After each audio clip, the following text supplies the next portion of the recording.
தினை அரிசி தோசை செய்யலாம். ஊற வச்சிருக்கிற தினை அரிசி 2 கப்பு, ஊற வச்சிருக்கிற உளுத்தம்பருப்பு 1/2 கப்பு, வெந்தயம், கொஞ்சமாக தண்ணி சேர்த்து மிக்சியில் நைஸாக அரைச்சிடலாம். மிக்சிங் பவுலில் சேர்த்துருவோம். உப்பு நல்லா கலந்துருவோம். 4 மணி நேரம் புளிக்க வச்சிடலாம். தோசை மாவு ரெடி ஆயிடுச்சு. தோசையை வார்த்தடலாம்.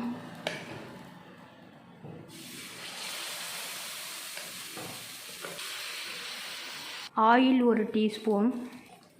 ஒரு பக்கம் வெந்துருச்சு, திருப்பிடலாம்.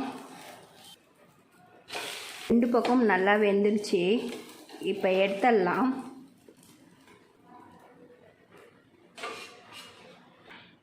தினை அரிசி தோசை ரெடி ஆயிடுச்சு. இது போல் ட்ரை பண்ணி பாருங்கள். தேங்க்யூ.